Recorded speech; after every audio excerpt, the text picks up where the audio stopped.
Hello friends, myself Subhajit. আমি আজকে যে চ্যাপ্টার নিয়ে ডিসকাস করব তার নাম কেমিক্যাল বন্ডিং।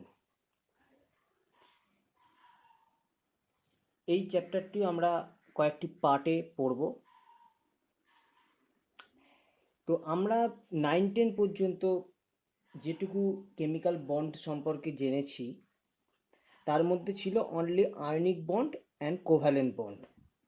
আয়নিক বন্ড অর্থাৎ যেটা কোজেল লুইস অ্যাপ্রোচ অর্থাৎ লুইস ডট স্ট্রাকচারে আমরা আয়নিক বন্ড কী করে ফর্ম করে সেটা কিন্তু আমরা দেখেছি অলরেডি 9-10-এ।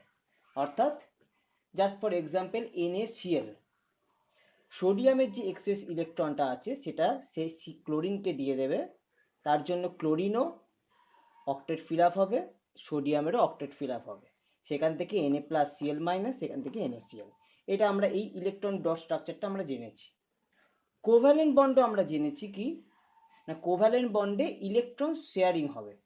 সাপোজ এই যে কমন রিজিয়নে অর্থাৎ CO2 যদি আমরা একটা মলিকিউল ধরে নিই, তাহলে কি হবে না, অক্সিজেনের ভ্যালেন্স শেলে আছে 6টা ইলেকট্রন, কার্বনের ভ্যালেন্স শেলে আছে 4টে ইলেকট্রন, অর্থাৎ এই 4টে electron, this one this one this one and this one, এই 4টে ইলেকট্রন। তো কার্বন অ্যান্ড অক্সিজেন যদি দুটো করে ইলেকট্রন শেয়ার করে তাহলে কি হবে, তাদের দুজনেরই অক্টেট ফিল আপ হবে, অর্থাৎ এইখানে ডাবল বন্ড তৈরি হবে।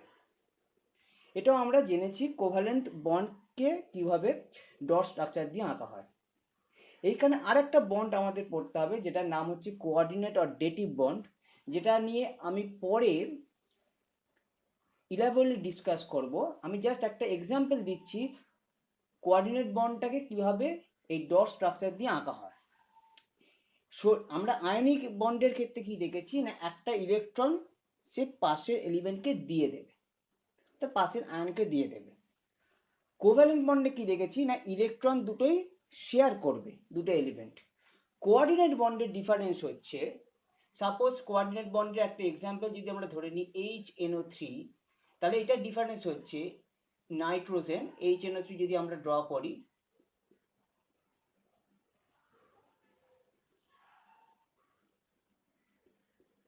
নাও এইখানে যদি নাইট্রোজেনের যে দুটো ইলেকট্রন আছে, এই দুটো ইলেকট্রন যদি অক্সিজেনের সঙ্গে, এই অক্সিজেনে কটা আছে, এই অক্সিজেনে আছে 6টা ভ্যালেন্সিয়াল ইলেকট্রন, এই নাইট্রোজেন যদি এই ইলেকট্রনটা অক্সিজেনের সঙ্গে মিউচুয়াল শেয়ার করে তাহলে কিন্তু নাইট্রোজেনের অক্টেট রুল ভায়োলেট হবে। সেই জন্য কি করবে, নাইট্রোজেন প্রথমে এই ইলেকট্রনটা অক্সিজেনকে দিয়ে দেবে, দিয়ে দিয়ে দুজনেই শেয়ার করবে। তার মানে কোঅর্ডিনেট বন্ডের বেসিক ডিফারেন্সটা হলো, যেটা আয়নিক বন্ডে যেরকম ছিল একটা ইলেকট্রন তার পাশের এলিমেন্টকে দিয়ে দেবে, কোভ্যালেন্ট বন্ডে হচ্ছে মিউচুয়াল শেয়ারিং করবে। কোঅর্ডিনেট বন্ডে হচ্ছে একটা এলিমেন্ট তার এক্সেস যে ইলেকট্রন পেয়ার আছে সেইটা পাশের এলিমেন্টকে দিয়ে দেবে, দিয়ে তারা দুজনে শেয়ার করবে। This is call coordinate bond, এবং এই বন্ডটাকে অ্যারো দিয়ে লেখা হয়। সাপোজ যদি আমরা এটা করি তাহলে এই বন্ডটাকে অ্যারো দিয়ে লেখা হয় HNO3। এরকম আরো কোঅর্ডিনেট বন্ডের আরো এক্সাম্পল আছে। As for example H2SO4, H3PO4, NH3BF3 complex, যদি আমরা NH3BF3 কমপ্লেক্স দেখি, অর্থাৎ NH3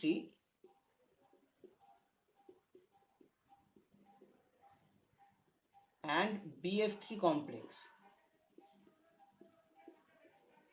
নাইট্রোজেন কি করবে, এই বন্ডটা, এই যে ইলেকট্রন পেয়ারটা সেইটা পাশে যে বোরন ট্রাইফ্লুরাইডের বোরনকে দিয়ে দেবে, এবং এটা একটা অ্যাডাক্ট তৈরি হবে, অর্থাৎ NH3BF3 অ্যাডাক্ট তৈরি হবে।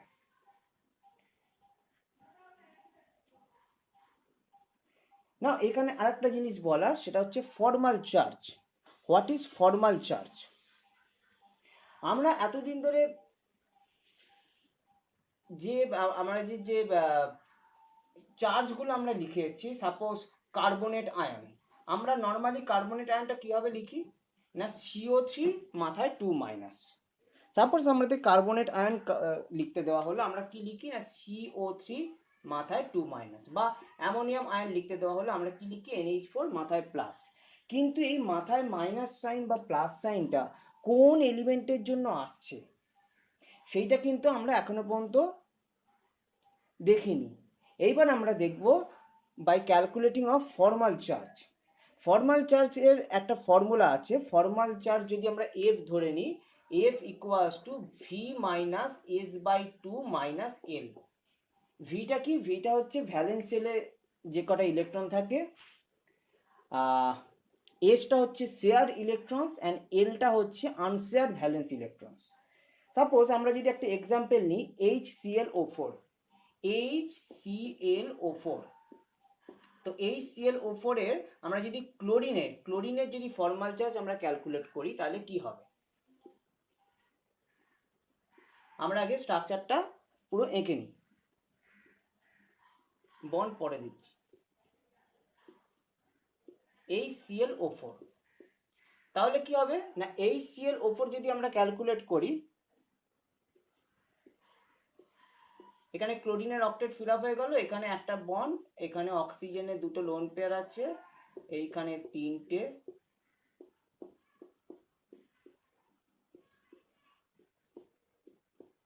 This is the structure of HClO4। এইবার ফর্মাল চার্জ অন ক্লোরিন যদি আমরা ক্যালকুলেট করতে, তাহলে কি হচ্ছে ক্লোরিনের ভ্যালেন্স সেলে কটা ইলেকট্রন থাকে না 7টা, তাহলে 7 লিখলাম মাইনাস এস বাই টু, কটা ইলেকট্রন শেয়ার করেছে না এই অক্সিজেন, এই 4টে বন্ডের জন্য টোটাল 8টা ইলেকট্রন শেয়ার করেছে, অর্থাৎ 8/2 মাইনাস এল, আনশেয়ার্ড ইলেকট্রন কটা আছে 0, তার মানে ক্লোরিনের জন্য ক্লোরিনের formal charge for HClO4 formal charge বেরোনো 3। এবার আমরা আরেকটা এক্সাম্পল দেখি, কার্বনেট আয়ন, আমাদের খুব কমন আয়ন কার্বনেট, CO3 2-। যদি আমরা CO3 2- প্রতিটা এলিমেন্টের জন্য আমরা ফর্মাল চার্জ বের করি তাহলে কি হবে? আচ্ছা, প্রথমে আমরা কার্বনেট আয়নটা লিখি।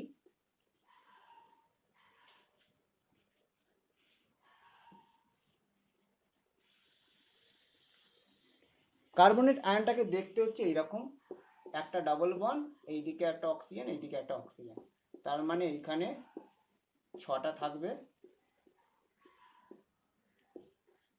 মাথায় 2-। ওকে, নাও এইখানে যদি আমরা কার্বনের জন্য প্রথমে ফর্মাল চার্জ বের করি, ফর্মাল চার্জ অফ কার্বন, তাহলে কি হবে না কার্বনের ভ্যালেন্স সেলে ইলেকট্রন থাকে 4টে, মানে 4 লিখলাম মাইনাস এস বাই টু, কটা ইলেকট্রন শেয়ার করেছে 8টা, অর্থাৎ 8/2 মাইনাস 0, তাহলে কত হচ্ছে কার্বনের এখানে ফর্মাল চার্জ হচ্ছে 0।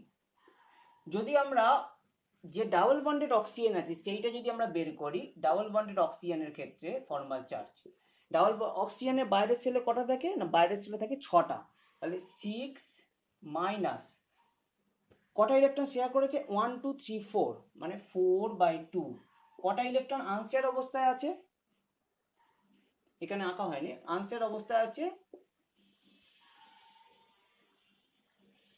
4টে, তার মানে 4 - 4, তার মানে এখানে ফর্মাল চার্জ কত দাঁড়াচ্ছে?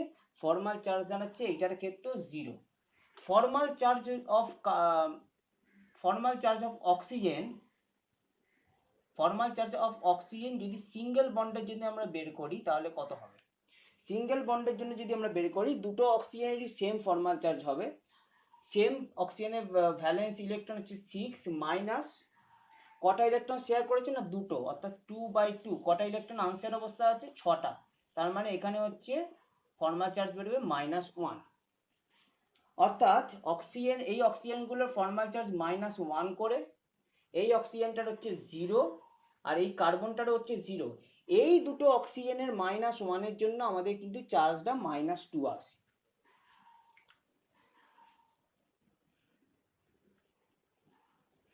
তাহলে বোঝা গেল যে আমাদের একটা বিভিন্ন যে র্যাডিক্যালের ক্ষেত্রে বা কম্পাউন্ডের ক্ষেত্রে কিভাবে প্রতিটা এলিমেন্ট আমাদের চার্জ কন্ট্রিবিউট করে। না আমরা যদি এরপরে আমরা রেজোনেন্স স্ট্রাকচার পড়বো, সেখানেও দেখবো যে প্রচুর স্ট্রাকচার আঁকা হয়, এবং আমরা বুঝবো কি করে, আমরা সাপোজ এটা বলা হলো যে CO3 2- আমাদের ফর্মাল চার্জ ক্যালকুলেট করা হবে, কিন্তু এই CO3 যে এইরকমই হবে, অর্থাৎ কার্বনের সাথে একটা অক্সিজেনের ডাবল বন্ড থাকবে এবং দুটো অক্সিজেনের সিঙ্গেল বন্ড থাকবে, এইটা আমরা বুঝবো কি করে? অর্থাৎ আমাদের নেক্সট টপিক হলো how to detect the most stable canonical structure on the basis of formal charge.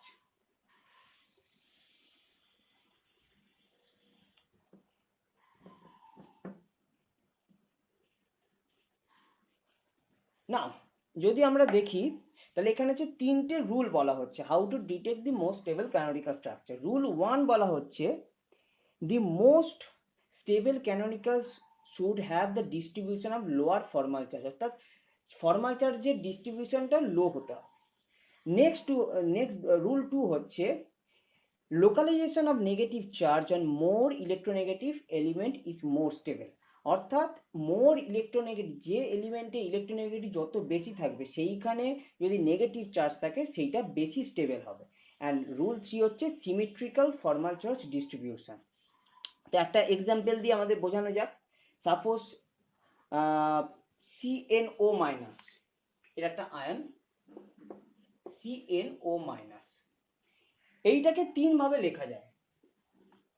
একটা লেখা যায় C double bond N double bond O মাথায় মাইনাস।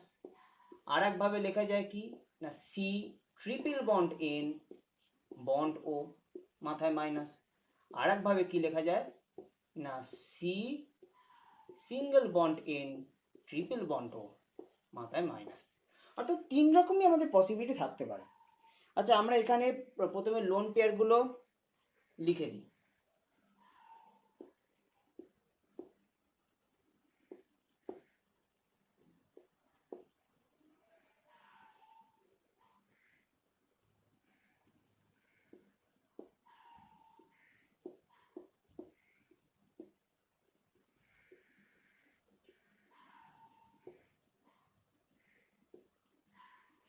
আচ্ছা, লোন পেয়ারগুলো আমাদের মোটামুটি আঁকা হয়ে গেছে। এবার আমরা দেখব আমাদের ফর্মাল চার্জ ক্যালকুলেট করতে হবে। যদি আমরা ফর্মাল চার্জ ক্যালকুলেট করা হয় অর্থাৎ আগের প্রসেসে, তাহলে আমরা ক্যালকুলেট করে যেটা পাবো সেটা হচ্ছে এরকম, অর্থাৎ -2 + 1 এটা পাবো 0, এইটা পাবো -1 + 1 এটা পাবো -1, অ্যান্ড নেক্সট ওয়ান পাবো -3 + 1 অ্যান্ড +1। এইটা তোমরা বাড়িতে করে দেখতে পারো, এই একই ফর্মাল চার্জ বেরোবে। এবার আমরা দেখি যে তিনটে স্ট্রাকচারের মধ্যে কোনটা বেশি স্টেবল। আমাদের রুল 1 কি ছিল, যে distribution of lower formal charge. এখানে ডিস্ট্রিবিউশন হচ্ছে -2 থেকে +1, এখানে -1 থেকে +1, এখানে -3 থেকে +1, অর্থাৎ -3 থেকে +1 প্রথমেই ক্যান্সেল। নেক্সট কোনটা -2 থেকে +1 এটাও ক্যান্সেল। তাহলে আমাদের স্টেবল স্ট্রাকচার কোনটা হবে, এইটা। অর্থাৎ CnO মাইনাস যখন আমরা ফর্মাল চার্জ ক্যালকুলেট করব বা আমরা যখন ইলেকট্রন ডট স্ট্রাকচার আঁকবো, তখন আমাদের মোস্ট স্টেবল স্ট্রাকচার হবে দিস ওয়ান। নেক্সট একটা যদি এক্সাম্পল করি, সালফেট। সালফেটটা অনেকগুলো স্ট্রাকচার হয়, তো সালফেট এই এক্সাম্পলটা যদি আমরা সঠিকভাবে জানতে পারি তাহলে কিন্তু আমাদের অনেকটাই ক্লিয়ার বোঝা হয়ে যাবে।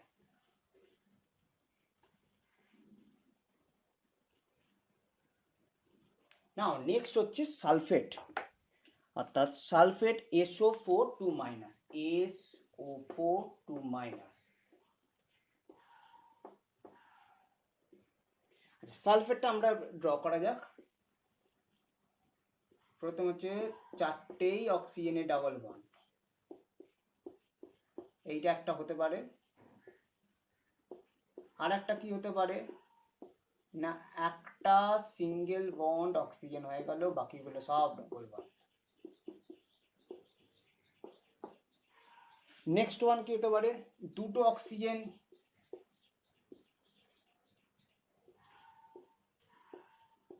ডাবল বন্ডে থাকলো এবং দুটো সিঙ্গেল বন্ড। নেক্সট আর কি হতে পারে না আর একটাও আমাদের সিঙ্গেল বন্ড হয়ে গেল,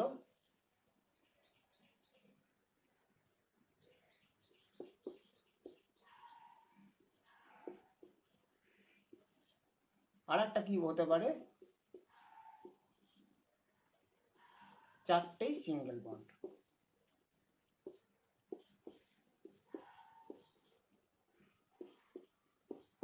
আমি লোন প্যাকগুলো আর আঁকলাম না, লোন প্যাকগুলো বাড়িতে এঁকে তোমরা যদি প্র্যাকটিস করো তাহলে বোঝা যাবে, তাহলে দেখা যাবে যে যে ফর্মাল চার্জগুলো যখন আমরা পাবো, ফর্মাল চার্জগুলো জাস্ট এইভাবে আমরা পাবো, অর্থাৎ এইখানে 2 মাইনাস পাবো, এইখানে সব জিরো,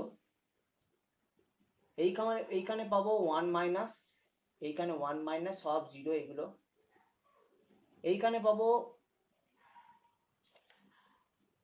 0 অ্যান্ড এইখানে 1 মাইনাস 1 মাইনাস, এইখানে পাবো plus 1, 1 minus 1 minus 1 minus, and এখানে পাবো plus 2, 1 minus 1 minus 1 minus 1 minus.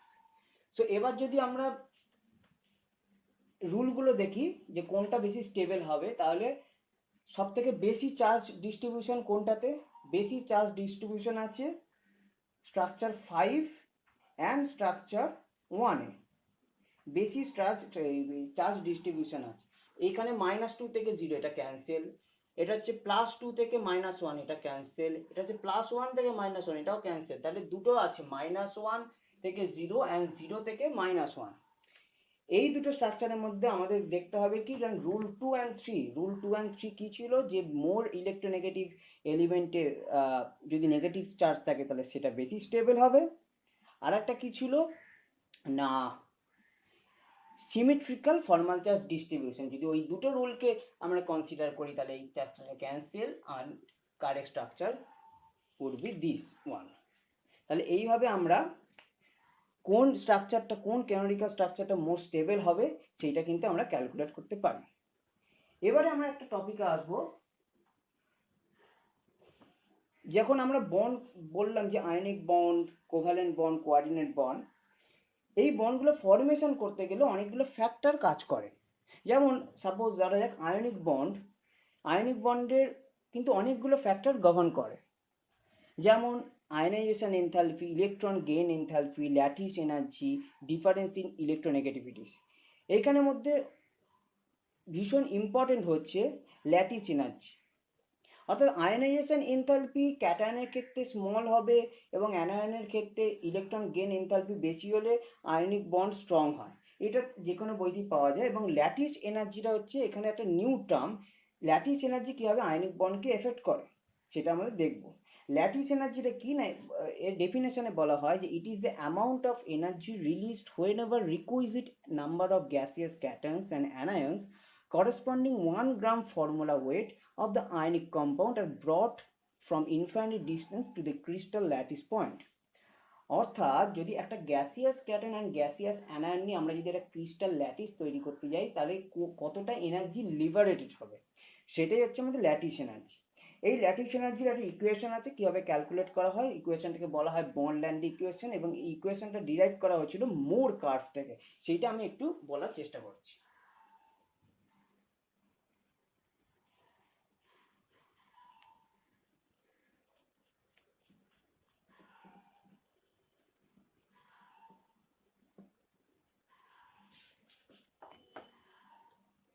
তো মোর কার্ভটা যেটা ছিল সেটা হচ্ছে এইরকম ছিল,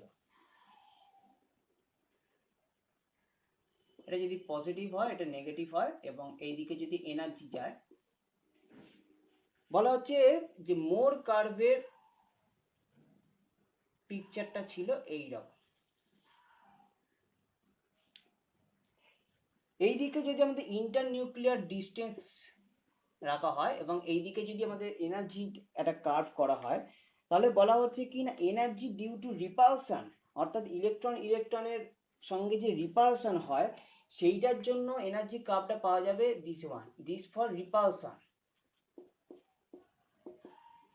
and this is the attraction between the nucleus and the electrons, অর্থাৎ this is for attraction। এই দুটো কার্ভের যদি সামেশন করা হয় অর্থাৎ রেজাল্টেন্ট নেওয়া হয় তাহলে কার্ভটা দেখতে লাগবে this one, and this energy is called according to Moore lattice energy. this is the internuclear distance at equilibrium, অর্থাৎ R equilibrium। This is the energy called lattice energy according to Moore. This is the curve known as Moore curve. More curve. And এই curve থেকে derivation করে একটা equation পাওয়া গেছিল যেটাকে বলা হচ্ছে বর্ন ল্যান্ডে ইকুয়েশন। সেই ইকুয়েশনটা দেখতে অনেকটা এরকম, যে U equals to negative sign, ওপরে আসছে N A Z plus Z minus E square A divided by 4 pi epsilon R square, sorry, 4 pi epsilon r and 1 minus 1 by n. This is called the Born-Lande equation. Born-Lande. This is called Born-Lande equation. এই equation থেকে এখানে এটা কি, a is called the Madelung constant and n is called the Born exponent. এই দুটো constant এবং এদেরও definite value আছে, সেটা যে কোনো বইতে একটা চার্ট দেওয়া থাকে। This U is called the lattice energy, normally represented in kilojoule per mole. তো এই ইকুয়েশন থেকে আমাদের কিন্তু ল্যাটিস এনার্জি ক্যালকুলেট করা যায়। এইখানে আরেকটা এনার্জি আছে, সেটা হচ্ছে সলভেশন এনার্জি বা হাইড্রেশন এনার্জি। অর্থাৎ একটা কম্পাউন্ড তৈরি হয়ে গেল, একটা ক্রিস্টাল ল্যাটিস হলে একটা কোনো কম্পাউন্ড তৈরি হয়ে গেল, এবার সেই কম্পাউন্ডটা কোনো সলভেন্টে সেটা সলিউবল হবে কি না তার জন্য একটা এনার্জি থাকে, সেটা হচ্ছে সলভেশন এনার্জি আর হাইড্রেশন এনার্জি বলা হয়। সলভেশন এনার্জি আর hydration energy, it is defined as an attraction due to an ion dipole interaction leads to liberation of some energy. অর্থাৎ বলা হয় যে সলভেশন এনার্জি SE যদি গ্রেটার দ্যান ইউ হয়, যদি গ্রেটার দ্যান ইউ হয় তাহলে কম্পাউন্ডটা সলিউবল হবে, অ্যান্ড সলভেশন এনার্জি যদি লেস দ্যান ইউ হয় তাহলে কম্পাউন্ডটা ইনসলিউবল হবে। Hydration energy depends on the ionic charge by ionic radius ratio.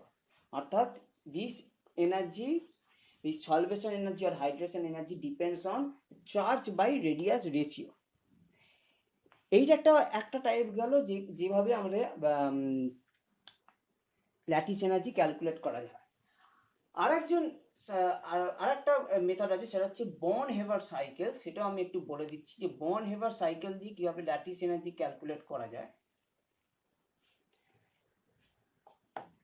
Born হেভার cycle বলছে, সাপোজ ধরা যাক Na আর ক্লোরিন দিয়ে আমাদের NaCl তৈরি হচ্ছে, সোডিয়াম অ্যান্ড ক্লোরিন দিয়ে আমাদের NaCl তৈরি হচ্ছে। সোডিয়াম নর্মাল সলিড থাকে অ্যান্ড ক্লোরিন নর্মাল গ্যাস থাকে, এখান থেকে NaCl তৈরি হচ্ছে। NaClটাও কিন্তু সলিড না।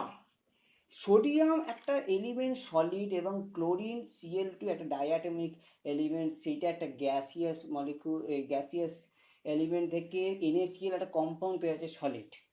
এটা তো নিশ্চয়ই ওয়ান স্টেপ প্রসেস হবে না। যদি ওয়ান স্টেপ প্রসেস হয় এবং তার এনার্জিটাকে যদি আমরা ফরমেশন এনার্জি বলি, তাহলে এই দুটো এলিমেন্ট থেকে আমাদের কি করে NaCl তৈরি হচ্ছে, নিশ্চয়ই অনেকগুলো স্টেপ আছে। যেমন সোডিয়ামটা প্রথমে সোডিয়াম গ্যাস হবে, সেইখান থেকে Na প্লাস ক্যাটায়ন হবে। ক্লোরিন ডাইঅ্যাটমিক থেকে প্রথমে মনোঅ্যাটমিক হবে, সেইখান থেকে অ্যানায়ন তৈরি হবে, এবং এই ক্যাটায়ন অ্যান্ড অ্যানায়ন মিলে আমাদের NaCl এ যাবে। অর্থাৎ এই যে gaseous cation and gaseous anion তৈরি হলো, এর দরুন যে NaCl কম্পাউন্ডটা তৈরি হলো, এটাই আমরা পড়লাম কি ল্যাটিস এনার্জি। সোডিয়াম সলিড থেকে গ্যাস হচ্ছে মানে কি না সাবলিমেশন এনার্জি। গ্যাস থেকে প্লাস চার্জ হচ্ছে, অর্থাৎ নিউট্রাল থেকে প্লাস চার্জ হচ্ছে, আমরা এটা আগের চ্যাপ্টারই পড়েছিলাম, এটার নাম হচ্ছে আয়নাইজেশন এনার্জি। ডাইঅ্যাটমিক থেকে মোনোঅ্যাটমিক হচ্ছে, অর্থাৎ এটা ডিসোসিয়েশন এনার্জি। দেন নিউট্রাল থেকে আমাদের একটা অ্যানায়নে কনভার্ট হচ্ছে, অর্থাৎ সেটা হচ্ছে electron gain enthalpy. Born Haber বললেন যে delta HF is a summation of all this energies, অর্থাৎ delta HF equals to delta HS plus delta HIE plus delta HD plus delta HEG plus U। এইখান থেকেও আমাদের ইউটা calculate করা যায়। This is a part of one important part of ionic bond. আর একটা important part আছে, সেটা হচ্ছে কোভ্যালেন্ট বন্ডে, অর্থাৎ ভ্যারিয়েবল ভ্যালেন্সি বের করা। ভ্যারিয়েবল ভ্যালেন্সিটা আমাদের কোভ্যালেন্ট বন্ডের ক্ষেত্রে খুব ইম্পর্টেন্ট, কারণ আমরা অনেক দিন ধরেই দেখেছি যে আয়রনের দুটো ভ্যালেন্সি পাওয়া যায়, কপারের দুটো ভ্যালেন্সি পাওয়া যায়, ফসফরাসের দুটো ভ্যালেন্সি পাওয়া যায়, 3 and 5। তো এই ভ্যারিয়েবল ভ্যালেন্সিগুলো কি করে আসে? সাপোজ আমরা যদি তিনটে এক্সাম্পল নিই, ফসফরাস, সালফার অ্যান্ড ক্লোরিন, তাহলে আমাদের বোঝা যাবে। ফসফরাসের অ্যাটমিক নাম্বার হচ্ছে 15, অর্থাৎ ভ্যালেন্স সেলের ইলেকট্রনিক কনফিগারেশন কি হবে না 1s2 2s2। আমরা যদি পুরো ইলেকট্রনিক কনফিগারেশনটা লিখি তাহলে কি হবে 1s2 2s2 2p6 3s2 3p6,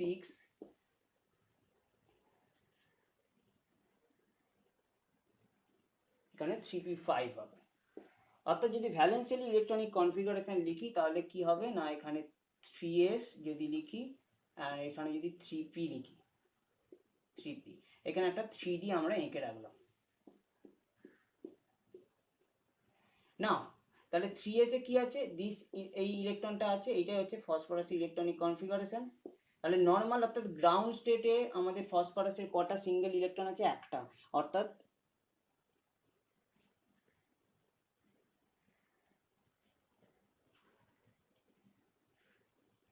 অর্থাৎ তাহলে ফসফরাসের আমাদের ভ্যালেন্সি কত হবে না, ফসফরাসের সরি এখানে 3p3 আছে, হ্যাঁ ফসফরাসের 3p3, এবং এখানে হলো ফসফরাসের গ্রাউন্ড স্টেটে ইলেকট্রনিক কনফিগারেশন হচ্ছে 3। অর্থাৎ তিনটে যে কটা সিঙ্গেল ইলেকট্রন থাকবে সেটি হচ্ছে তার ভ্যালেন্সি হবে। এটি আমরা আগের ক্লাসেও পড়েছি। তাহলে অর্থাৎ গ্রাউন্ড স্টেটে ইলেকট্রনিক কনফিগারেশন হবে 3। যদি এক্সাইটেড স্টেটে হয়, এক্সাইটেড স্টেটে কি হয়ে যাবে, এক্সাইটেড স্টেটে হবে এই যে 3s এর ইলেকট্রনটা আছে, এই 3s এর ইলেকট্রনটা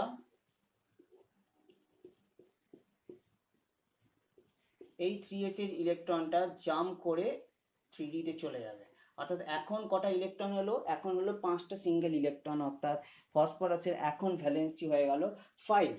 সিমিলারলি যদি আমরা সালফারে করি, সালফার ইলেকট্রনিক কনফিগারেশন হচ্ছে 16 এবং 3p4 হবে। তো সালফারে হচ্ছে একটা ইলেকট্রন বাড়লো, তাহলে সালফারে গ্রাউন্ড স্টেটে ইলেকট্রনিক কনফিগারেশন 2। যদি ফার্স্ট এক্সাইটেড স্টেটে যাই তাহলে ফার্স্ট এক্সাইটেড স্টেটে থাকবে 4, অর্থাৎ 1 2 3 4 ফার্স্ট এক্সাইটেড স্টেটে। দেন যদি থার্ড এক্সাইটেড স্টেটে যাই তাহলে কত থাকবে না, থার্ড এক্সাইটেড স্টেটে গেলে এই ইলেকট্রনটা এইখানে জাম্প করবে, অর্থাৎ থাকবে 6।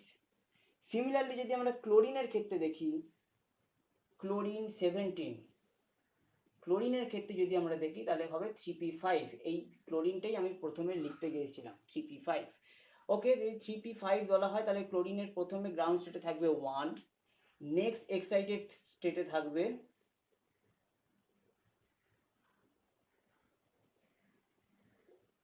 3, নেক্সট এক্সাইটেড স্টেটে থাকবে 5, অ্যান্ড লাস্ট এক্সাইটেড স্টেটে থাকবে 7।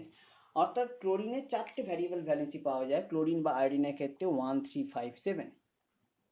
না আমরা আয়নিক এবং কোভ্যালেন্ট বন্ড নিয়ে কয়েকটা জিনিস ডিসকাশন করলাম, এছাড়া কোঅর্ডিনেট বন্ড নিয়ে করলাম। একটা ছোট টপিক বলে আমরা আজকের এই পার্টটা জাস্ট শেষ করব, সেটা হচ্ছে হোয়াট ইজ আয়নিক পোলারাইজেশন, অর্থাৎ একটা আয়নিক বন্ড থেকে কোভ্যালেন্ট বন্ডের ট্রান্সফরমেশনটা কিভাবে হচ্ছে। এইখানে আয়নিক পোলারাইজেশনের ব্যাপারটা আসছে।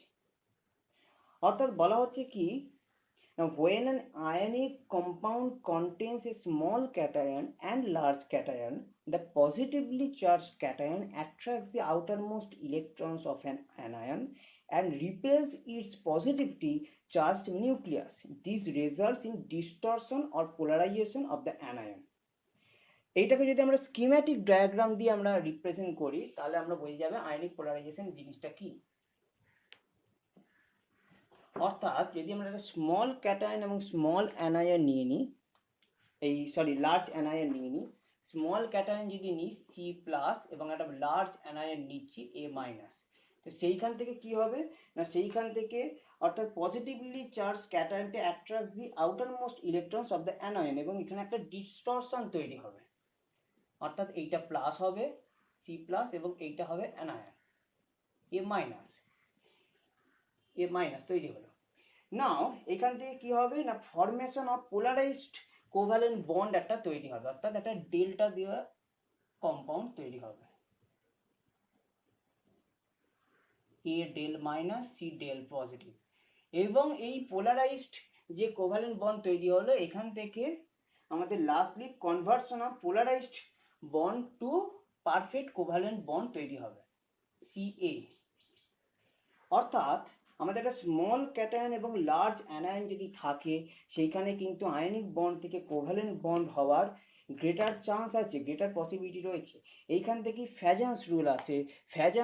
ফ্যাজান্স রুল বলে যে যত ক্যাটায়নের সাইজ ছোট হবে এবং অ্যানায়নের সাইজ বড় হবে তত ভালো তার একটা কম্পাউন্ডের কোভ্যালেন্ট ক্যারেক্টারটা বাড়বে। এছাড়া যদি কোনো কম্পাউন্ডের কনফিগারেশন, ইলেকট্রনিক কনফিগারেশন যদি NH2 NP6 হয়ে থাকে এবং কোনো কম্পাউন্ডে যদি electronic configuration NH2 NP6 ND10 হয়ে থাকে, ওই যে D10 যে ইলেকট্রন এলিমেন্টগুলো থাকবে তাদের কিন্তু কোভ্যালেন্ট ক্যারেক্টার বেশি হবে। এছাড়াও আমাদের একটা অনেকগুলো ছোটোখাটো টপিক আছে, যেমন আয়নিক পোটেনশিয়াল। আয়নিক পোটেনশিয়াল বলা হয় ফাই হচ্ছে charge by radius ratio, charge by radius ratio.